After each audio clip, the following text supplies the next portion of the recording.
오늘 우리에게 주신 하나님의 말씀 사도행전 16장 16절부터 25절까지 말씀입니다. 이제 봉독하겠습니다. 하나님의 말씀 경청하십시오. 우리가 기도하는 곳에 가다가 점치는 귀신 들린 여종 하나를 만나니 점으로 그 주인들에게 큰 이익을 주는 자라. 그가 바울과 우리를 따라와 소리질러 이르되 이 사람들은 지극히 높은 하나님의 종으로서 구원의 길을 너희에게 전하는 자라 하며 이같이 여러 날을 하는지라. 바울이 심히 괴로워하여 돌이켜 그 귀신에게 이르되 예수 그리스도의 이름으로 내가 내게 명하노니 그에게서 나오라 하니 귀신이 즉시 나오니라. 여종의 주인들이 자기 수익의 소망이 끊어진 것을 보고 바울과 실라를 붙잡아 장터로 관리들에게 끌어갔다가 상관들 앞에 데리고 가서 말하되 이 사람들이 유대인인데 우리 성을 심히 요란하게 하여 로마 사람인 우리가 받지도 못하고 행하지도 못할 풍속을 전한다 하거늘 무리가 일제히 일어나 고발하니 상관들이 옷을 찢어 벗기고 매로 치라 하여 많이 친 후에 옥에 가두고 간수에게 명하여 든든히 지키라 하니 그가 이러한 명령을 받아 그들을 깊은 옥에 가두고 그 발을 착고에 든든히 채웠더니 한밤중에 바울과 실라가 기도하고 하나님을 찬송하며 죄수들이 듣더라. 아멘. 선을 행하고 고난받을 때의 기도란 제목으로 하나님의 말씀 선포하겠습니다. 우리가 유럽의 역사를 배울 때 반드시 거의 꼭 기억해야 되는 것 중 하나가 이 올림푸스 신화죠. 그러니까 유럽 문명은 기본적으로 그리스 신화 죄송합니다. 오늘 제가 목 상태가 좀 안 좋습니다. 유럽 문명은 기본적으로 이 그리스 로마 문명의 바탕 위에 세워져 있기 때문에 그리고 로마 문명은 또 그리스 문명의 바탕 위에 세워져 있어요. 그래서 이 그리스 문명의 기틀을 가지고 있는 이 올림푸스 신화 이것을 이해하고 이 성경을 봐야 우리가 성경을 이해할 때 조금 도움이 되는 것이 분명히 있습니다. 올림푸스 12명의 올림푸스라는 이 산에는 12명의 주신, 12명의 신이 있었다라고 하죠. 그 신 중 하나가 이 태양의 신인 아폴론입니다. 아폴론은 태양을 상징하는 신이기도 하면서 예언의 신이고 의술, 궁술 또 음악의 신이기도 합니다. 그래서 뭐 아폴론이 리라를 탔다 뭐 그런 표현도 많이 나오고 특별히 이제 그가 예언 그러니까 굉장히 지혜롭고 미래의 일을 예측하고 예언하는 신이다. 그렇게들 말을 하죠. 그래서 이제 그리스의 델포이에는 이 아폴론의 신전이 있었습니다. 이것을 흔히 델포이 신전이라고 부르는데요. 이곳이 델포이의 사제들이 미래의 일을 신탁을 내리는 그런 신전으로 유명했죠. 우리가 오이디푸스 신화에 보면 이 델포이의 사제들이 오이디푸스의 탄생에 대해서 예언하는 뭐 그런 장면을 볼 수도 있습니다. 자, 이렇게 아폴론이 예언을 담당하는 신이었는데 이 처음부터 아폴론이 예언을 담당하는 신은 아니었어요. 그러니까 이 올림푸스의 12명의 주신이 있기 전에 그 제우스의 아버지였던 크로노스 그리고 그의 또 위였던 우라노스 또 이제 대지의 여신 가이아 사이에 일종의 고대의 신들이 있었어요.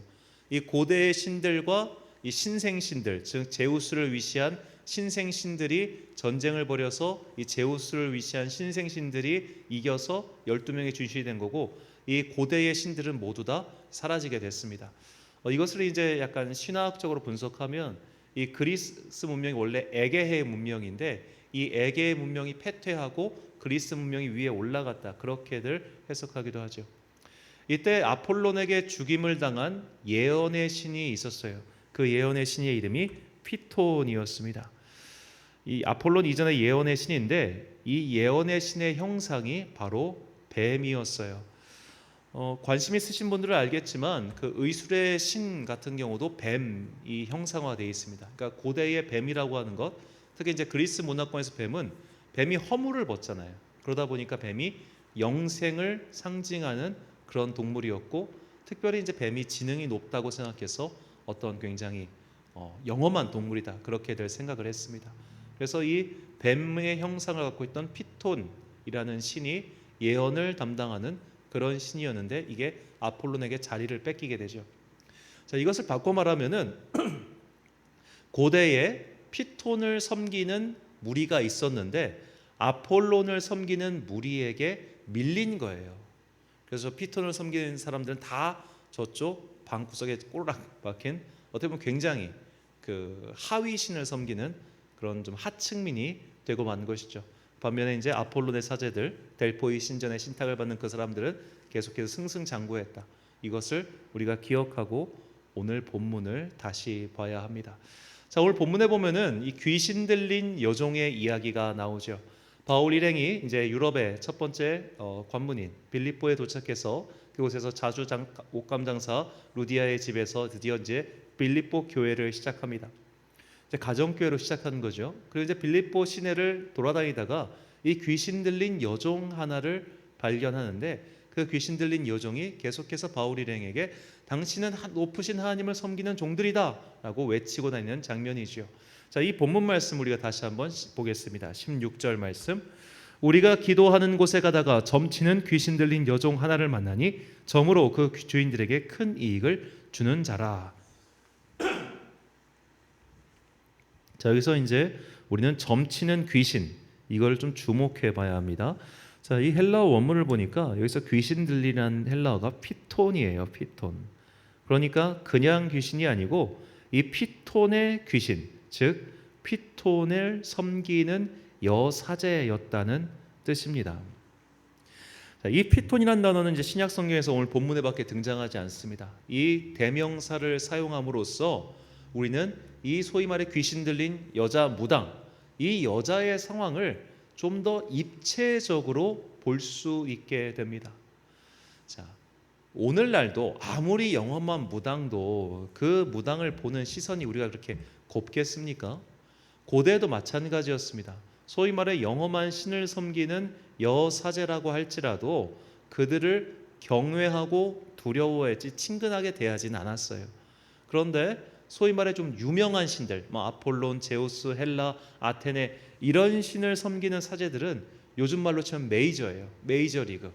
그래서 사람들이 조금 더 그들을 우대해줬고 친숙했고 또 존경했어요. 그런데 피톤은 고대의 패배한 신이에요. 설령 이 여자가 피톤의 영을 받아서 귀신을 들려서 그 힘으로 예언을 하고 그것이 백발백중이라 할지라도 사람들은 그를 저게 뭐라고 할까, 낮게 본 거예요. 얕잡아 본 거죠. 저거 패배한 신을 섬기는 애들이야. 그러니까 하층민. 즉 이 여자는 본인도 물론 누군가의 구속당해서 그 점을 봐서 그 점의 돈을 누군가 뺏기는 일종의 노동력을 착취당하고 있는 인물이었는데 심지어 그가 섬기는 그 신조차도 바닥이었어요. 즉 이 여자는 이 사회에서 전혀 존중받을 수 없고 전혀 보호받을 수 없는 그야말로 정말 낮은 계층의 사람이었다는 겁니다. 영적인 세계에서도 낮은 사람, 사회에서도 낮은 사람, 이것이 이 여인의 현실이었죠. 그 여인의 현실을 바울이 잘 알고 있었기 때문에 바울은 자신을 쫓아다니면서 이렇게 외치는 그 여인을 계속해서 내버려 둘 수밖에 없었습니다. 본문 17절 말씀.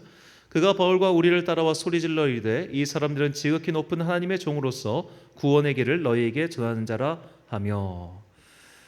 자, 이 피톤의 여사제, 이 피톤의 여종이 바울과 실라를 따라다니면서 저 사람은 진짜 지극히 높은 하나님, 여기서 하나님이라는 건 사실 여기서 데오스라고 나오기 때문에 지극히 높은 신적 존재, 그러니까 이게 하나님 여호와와 하나님이란 표현은 조금 우리가 성경을 볼 때 다르게 볼 수 있어야 돼요. 그러니까 하나님을 믿지 않는 사람들이 하나님이라고 말하는 것은 굉장히 그들이 어떤 이름을 알 수 없는 큰 어떤 영적인 존재, 신적 존재 이런 것을 말하는 경우가 문맥상 많습니다.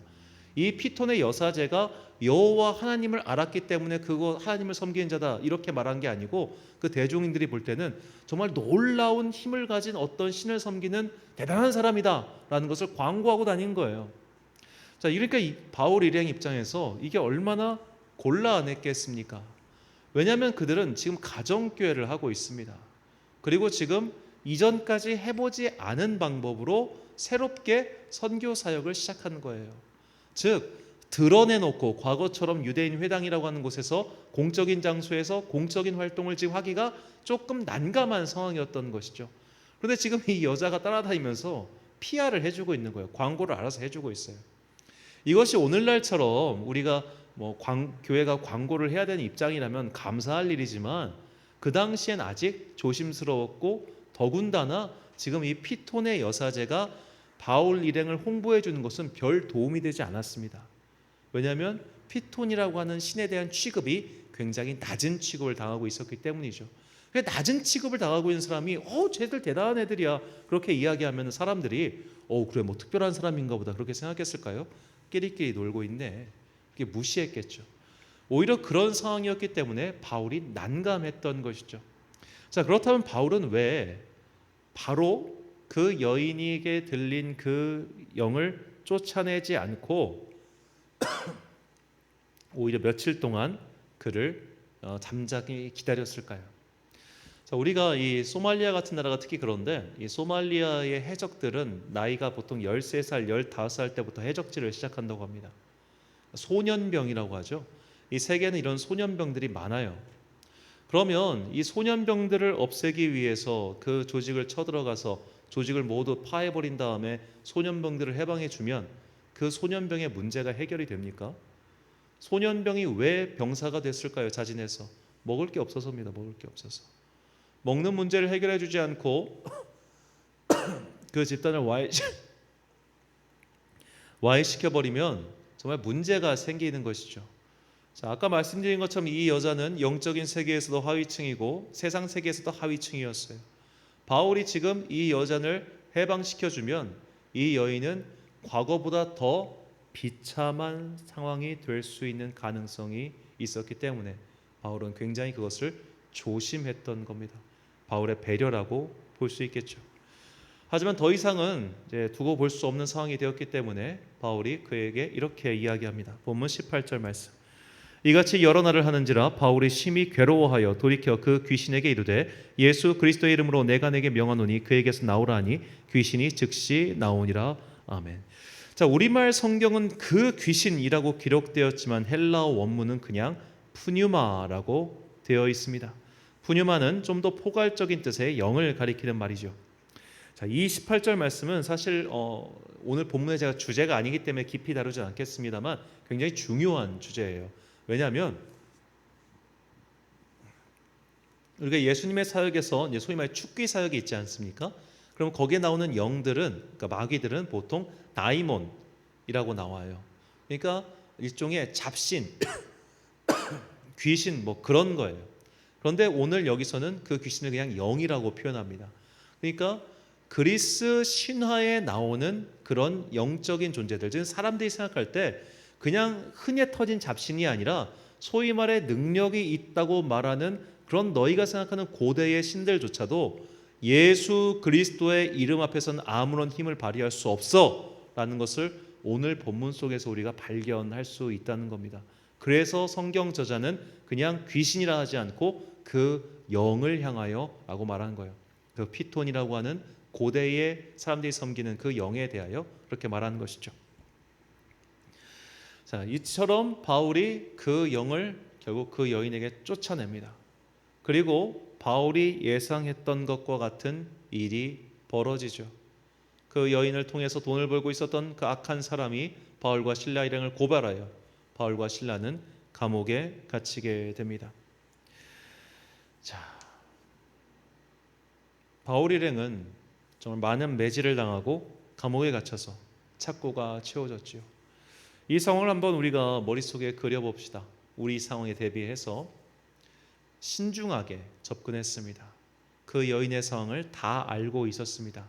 이후 벌어질 상황도 예측이 됐습니다. 바울 일행은 지금 한가하지 않습니다. 해야 될 일이 있습니다. 아직 가정교회로 시작한 빌립보 교회, 가정교회가 얼마나 연약합니까?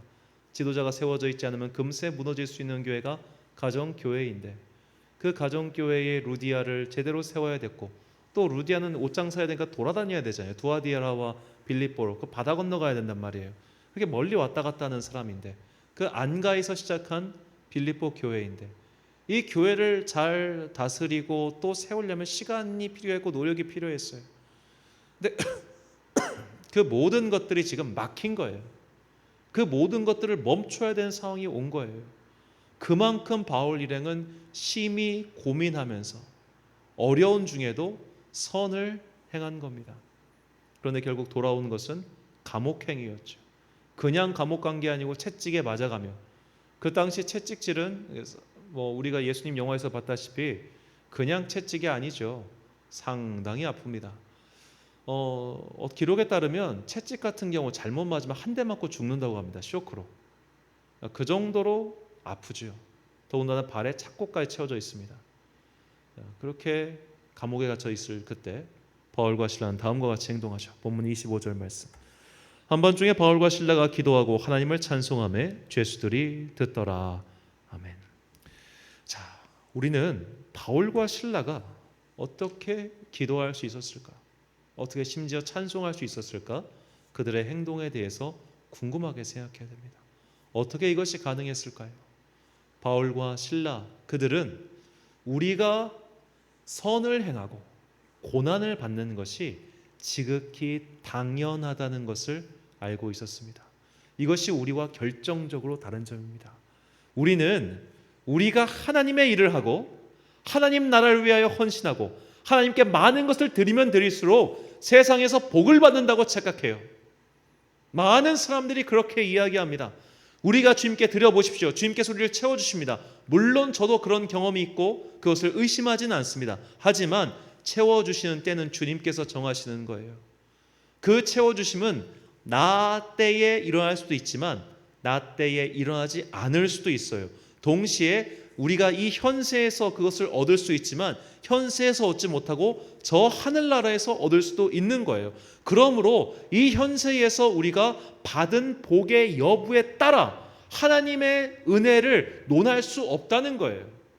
이 땅을 사는 동안 우리는 세상 사람들이 볼 때 쟤는 왜 저렇게 주님을 위해 헌신했다고 하고 주님을 위해 수고했다고 하면서도 가난하고 어렵게 살까? 그럴 수 있어요. 왜? 하나님께서 이 땅 말고 저 땅에서 주실 복이 있기 때문에. 반대로 이 땅을 사는 동안 그 복을 얻을 수도 있어요. 얻으면 감사한 거죠. 거기까지입니다. 그 이상의 의미 부여를 할 필요가 없는데 우리는 그 이상의 의미 부여를 하죠.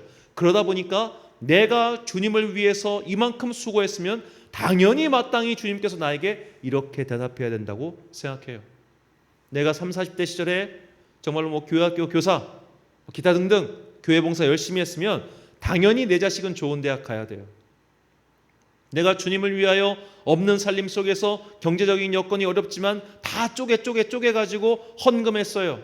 헌신했어요. 봉사했어요. 그러면 내 말년에는 돈이 이만큼 있어야 돼요. 많은 사람들이 그렇게 생각하고 그것을 기대하며 살아요. 그래서 우리는 하나님의 일을 하다가 주님의 뜻에 따라 선한 일을 하다가 고난받는 것을 머리로는 알아도 가슴으로는 수용하지 못하죠. 그러나 바울의 일행은 이미 그것을 알고 있었어요. 우리가 이렇게 하면 이런 일이 생길 거야.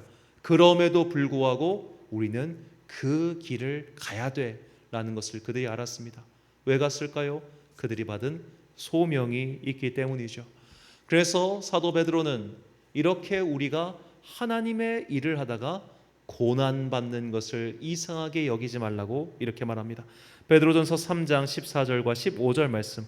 그러나 의를 위하여 고난을 받으면 복 있는 자니 그들이 두려워하는 것을 두려워하지 말며 근심하지 말고 너희 마음에 그리스도를 주로 삼아 거룩하게 하고 너희 속에 있는 소망에 관한 이유를 묻는 자에게는 대답할 것을 항상 준비하되 온유와 두려움으로 하고. 아멘. 자, 너희 속에 소망이 있기 때문에 너희 속에 하나님 나라를 향한 열정, 주님께 받은 소명이 있기 때문에 의를 위하여 고난받는 것을 두려워하지 말라는 거예요. 이 땅을 사는 동안 어려움을 겪는 것, 특히 주님의 일을 하다 어려움을 겪는 것 당연하다. 그러니 그것을 이상하게 여기지 말라. 이 말을 우리가 다 듣고 알고 있지만 그것을 받아들이기가 얼마나 힘듭니까? 제가 대학원 다닐 때 일입니다. 대학원 동기분들 중에 그때 이미 좀 나이가 드셔서 들어오셔가지고 청소년 쉼터 사역을 하시는 분이 계셨어요. 결혼하신 분이었는데 그때 이 쉼터 사역을 하다가 이분이 큰 어려움을 겪게 되었습니다. 어떤 어려움이었냐면 청소년 쉼터 사역 하시는 분들이 상당히 많이 겪는 어려움인데 쉼터에 있는 아이들이 그 쉼터 원장인 목사나 전도사를 고발하는 경우입니다. 특히 여자애들이 내가 저 사람에게 성폭행을 당했다. 이런 식으로 경찰에 고발을 해요. 자, 그것이 실제로 이루어졌다 안 이루어졌다 상관없어요. 왜 할까요? 합의금을 뜯어내기 위해서입니다. 그렇게 해서 합의금을 뜯어내기 위해서 그 일을 하는 아이들이 상당히 있고, 또 현장에 있는 분들 중에 그런 모함과 음해, 법정 싸움을 가신 분들이 상당히 있습니다. 언론은 실제는 관심 없어요. 스캔들에만 관심 있지. 그래서 결국 사역을 접는 분들도 많아요. 그래서 그런 분들은 정말 곳곳에 CCTV를 달아놓습니다. 자기 방해조차도, 자기 스스로를 보호하기 위해서. 자, 그런 가능성이 농후하고 그렇게 어려운 일이 있음에도 분명한데 왜 그 일을 할까요? 그들이 받은 소명이기 때문인 거예요. 내가 10명의 청소년 아이들의 쉼터를 제공했어요. 이 10명이 정말로 저 목사님 너무 감사하다. 우리가 정말 열심히 살아야지. 우리가 착하게 살아야지. 저번에 사람에 보답해야지. 이런 경우는 100명 중 1명도 없더라는 거예요. 100명 중 1명도 없어요. 그런데도 그걸 계속 하는 거예요. 때로는 고소당하고, 때로는 모함당하고, 때로는 정말 돌팔매질 당해가면서도 그 길을 계속하는 거예요. 받은 소명이 그거니까. 그 누가 알아주지 않고 그 누가 박수치지 않아도 내가 받은 소명이 이것이기에 그 소망의 이유를 묻는 자들에게 대답할 것을 준비하고, 비록 고난이 나를 기다리고 있다 할지라도 그 길을 걸어가는 것, 그것이 바로 성도의 바른 자세라는 겁니다. 그래서 베드로 사도는 다시 한번 우리에게 이렇게 이야기합니다. 베드로전서 3장 17절 말씀, 선을 행함으로 고난받는 것이 하나님의 뜻일진데 악을 행함으로 고난받는 것보다 나으니라. 아멘. 자, 선을 행함으로 고난받는 것이 하나님의 뜻이다. 이것이 우리의 각오가 되어야 합니다. 바울은 선을 행함으로 고난을 받았습니다. 아무리 고난이 커도 내가 가야 할 선한 길, 소명의 길이 더 크기 때문에 그 길을 무릅쓰고 간 것이죠. 우리에게도 이런 각오와 결단이 필요합니다. 우리 교회도 마찬가지죠. 이제 2주 후면 청소년 연합 캠프가 시작됩니다. 금요기도회는 다음 주까지는 하고 그 다음 주에는 청소년 연합 캠프 관계로 하지 않는다는 걸 다시 한번 말씀드리고요. 청소년 연합 캠프, 저는 기본적으로 교회 학교 캠프를 되게 무서워합니다. 제가 전도사 처음 할 때 교회 학교 캠프 때 이 교회 안에서 했거든요. 나가지도 않았어요. 교회 안에서 했어요. 근데 교회 지하 주차장에서 저희 교회 학교 선생님이 교회 봉고차에서 내리다가 미끄러지셨어요. 그래서 여기 이마가 찢어지셔가지고 병원 가셨습니다. 제 눈앞에서요. 제가 운전하고 그분이 내리실 때였는데 되게 충격이었습니다. 아니, 수영장에 간 것도 아니에요. 어디 놀러 간 것도 아니고 교회 안에서 다치셨어요. 병원 가셨어요. 다행히 그분이 참 신앙이 좋은 분이라 그랬지만, 여러분, 교회 학교 캠프 하다가 정말 다양한 사건 사고가 일어납니다. 제가 대학원 시절에 저보다 1년 선배였던 걸로 기억하는데, 그분이 이제 서울의 모교회 교육전도사였어요. 아이들 데리고 비전 캠프를 떠났어요. 해외로. 애들 2명이 익사했습니다. 그래서 그분 학교 자퇴했어요. 내 눈앞에서 내가 본 애들이 죽는 걸 보고 충격받아서 자퇴했어요. 제가 참 존경하는 목사님네, 그분이 담임 목사 하실 때 교회 학교 아이가 물에 빠져 숨지는 일이 있었습니다. 제가 교육 담당 목사하고 있을 때 교회 학교 애 중에 하나가 수영장 갔다가 미끄러져가지고 이빨이 10개가 부러졌어요. 그 임플란트 치료비가 1,000만 원이 나갔습니다. 그때 담임 목사님이 저한테 하신 말씀 아직도 기억나요. 너 이거 돈도 잃고 사람도 잃을 거야. 왜 그럴까요? 교회가 아무리 돈을 지불해줘도 이 부모 마음은 이미 교회를 떠났어요. 왜요? 내가 우리의 교회 학교 맡겼는데 왜 사건이 일어나? 우리가 새벽 기도를 가다가 사고 나도, 주일 예배 마치고 집에 들어가다 사고 나도 우리는 다 시험 들어요. 내가 선한 일을 했는데, 내가 주님께 예배 드리러 가는데 왜 나에게 이런 어려움이 생겨? 하나님이 나를 안 지켜주시네, 이렇게 생각합니다. 하나님은 우리를 지켜주십니다. 그러나 우리가 선을 행하다 고난받는 것은 당연하게 생각해야 됩니다. 우리가 뭔가 대단한 일을 하기에 고난받는 것을 당연하게 생각하라, 그런 말이 아니에요. 저 이슬람 나라에 가가지고 선교를 하다가 고난받는 것을 당연하게 생각하라, 이런 말이 아니에요. 우리는 이 땅을 살아가는 동안 주님의 말씀에 순종하며 살다 보면 여러 가지 각양각색의 고난을 받고 때로는 뜻하지 않은 어려움을 만나기도 해요. 그런 거 생각하면 교회 학교 캠프, 애들 캠프 안 하는 게 낫죠. 위험하고 어려운 가능성이 많고 스트레스 받아야 되고, 그런데도 왜 이거를 하게 하느냐? 받은 소명이 그렇기 때문입니다. 때로는 정말 거부하고 싶고 때로는 정말 그만두고 싶지만 받은 소명이 그러하기에 눈물을 흘리며 가는 거예요. 그 위험을 무릅쓰고 가는 거예요. 주님 제발 좀 지켜주세요 라고 두려워 떨며 가는 거예요. 제가 역류성 식도염이 되게 심해요. 지금도 그래서 되게 좀 괴로운데 그 스트레스를 다 감내해가면서 살아야 되는 이유가 무엇인가? 받은 소명이 그러하게 우리가 선을 행하니까 건강하고 잘 살게 되고 모두 만사가 평안해지고 이런 일은 없어요. 우리가 그런 것을 기대하면 안 돼요. 성경에 있는 인물 중에 과연 누가 그렇게 살았단 말입니까?